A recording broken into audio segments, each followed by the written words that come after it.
ne baŋŋamba mu Lunyankole ggulawo ne mbagamba sigenda kuggulawo mwako akaseera n'ensala ne ngenda mu kinaabiro the general bathroom ne neggaliramu ne nkubira neighbor waffe omu ne mugamba basajja batulumbye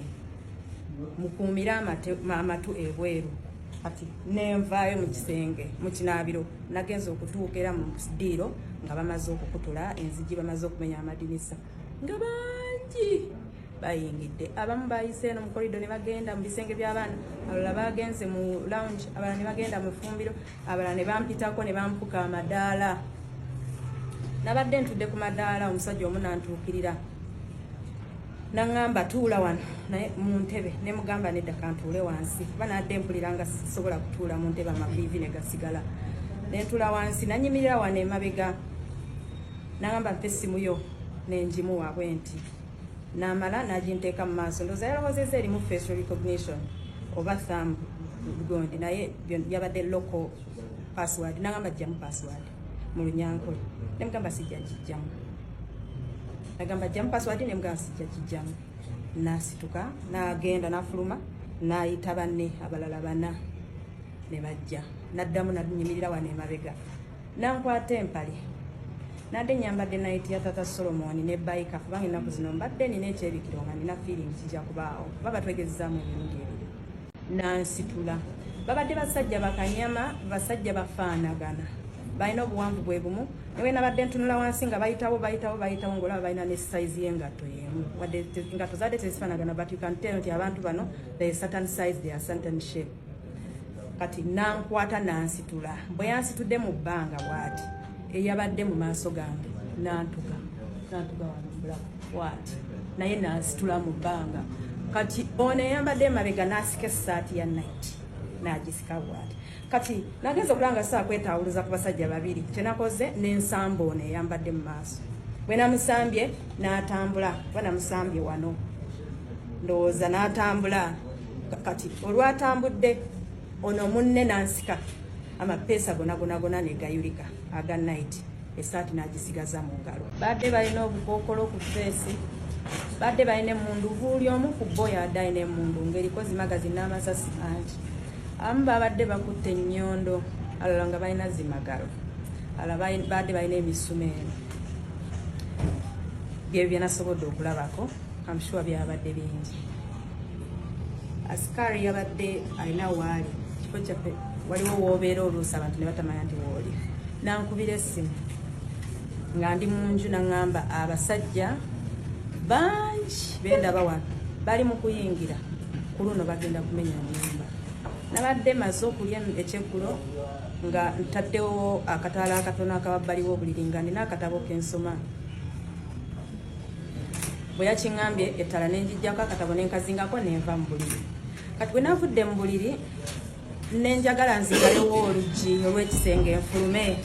ngende wansi naye bamaze okukigala omutima ne guŋŋamba nedda ekyo si kyamagezi nina okubaako neka evidence akalaga nti abantu batulumbye kubanga ezijja gye bazzeemu nategedde nti basobola kutulekera kamera nenziramu nenzigulawo ekisenge nengenda kuki ku balkoni y'ekisenge kyaffe nensaba nga abasajja bataddeko amadaala bategeka kulinnya naye nga waliwo n'abalala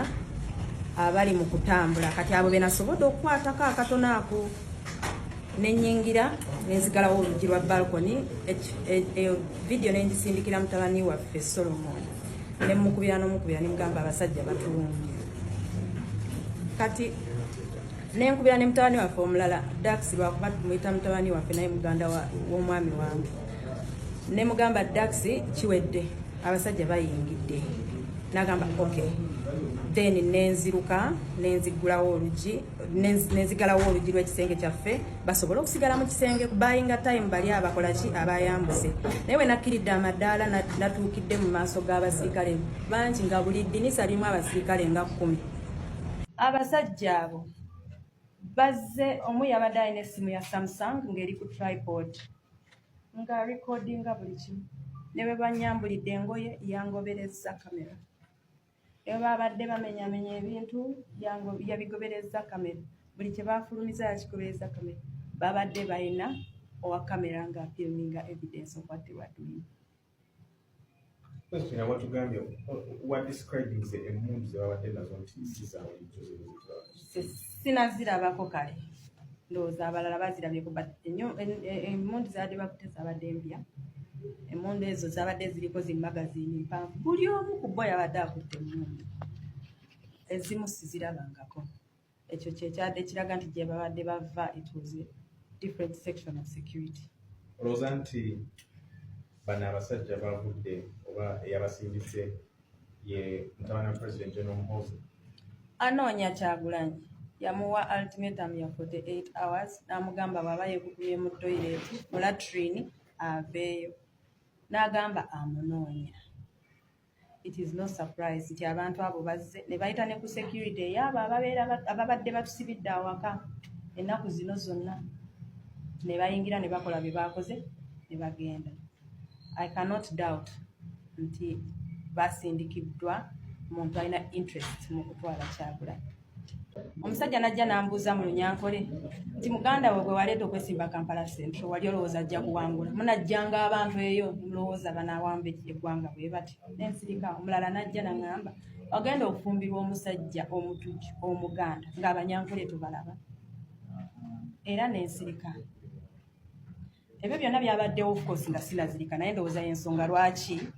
byampitiriddeko nga bambuuza baawaaliwa ne bagamba simanyi gyali. Basically, it was an interrogation. You could see bazze kutwonoona bintu byaffe naye nga main point badde banoonya mwami Kyagulanyi. Naye njagala kukumya mwami Kyagulanyi gyali yonna nze ndi mugumu. Bw'obanga olaba gy'oli nze ngenda okujjayo totawaana. Togeza nsonga ndala ze ziba zikujjayo gy'oli. Tubasinze. Baatutte buli simu, baatutte buli laptop, baatutte buhoofers, baatutte power bank, baatutte charger, baatutte airpods, ne camera system yaffe yonna bagisumuluddeyo ne bagitwala, ne monitor ne bagitwala ne bamala. Twagenza okumaliriza bino byonna jjukira nze n'adde mu kifo kimu nga asikaali waffe badde bamukubidde ebweto. Bagenza okumuzza mu nju okumufoosinga okubatwala waggulu mu kisenge kyaffe okubalaga bamubuuziza basement eriwa nabagamba ndi mupya wano sirabanga ku basement kati bagenza omuleeta waggulu nga ndaba atiriiko omusaayi bamumenye n'erinnya yabadde ku mpingo n'omuvubuka omulala era abeera naye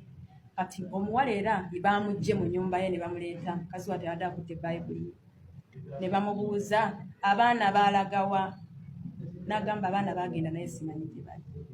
Bwe nagenze mu corridor omwo abaddemu abasajja abamu nga of course kibeesitaza abamu batunudde wabbali abalala ne batunula wansi naye mwabaddemu abadde tebafaayo. Kati mwabaddemu omu yayogedde mu Luganda laga nedda mama muddize essaati ayambala.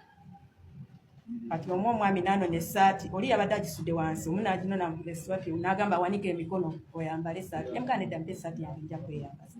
n'agimpa n'engizzaamu. Bwe nagizizzaamu omusajja ono era eyansitudde wano n'ayuza amapeesa n'akwata ebitutwa by'enviiri zange n'ansitula n'antwala paka ku pool mu sitting room yaffe mulimu pool erimu n'ankubako face n'ankubako omumwa guno ayulise n'amala okunkubako n'agamba leeta password ne muka sijja kikuwa. Ebiseera byonna twadde twogera Lunyankole kubanga lwe yasazeewo okwogera. Nansika nanziza wansi nenteeka omutwe wansi bantuddeko abasajja nga bana nensirikira wansi awo ne baŋŋamba leeta password y'essimu ne mbagamba sijja kugiwa. Waliwo yabadde abakomandi ngaawo omulala nayingira nadda muveeko ne banvaako nensigala nga atudde awo. Kati mwako akaseera nawulidde ekibugumu ne mpulira emmeeme ng'ensinduukirira ne mpulira ng'emirembe egimpeddeko ne nsaba ku mazzi ne bandeetera amazzi kuva mu fumbiro ne nywako ne nsaba n'amalala ne bannyongera. Kati mu ekyo ekiseera nawulidde nga sikyetegeera ekibugumu nga kingi lowooza simanyi kyantuuseeko ne nzigwamu amaanyi. Nagenza okwesanga nga neebase ku veranda wabweru neebase mu ndowooza amazzi nagasisemye nga we neebase naye nga buli omu yagenze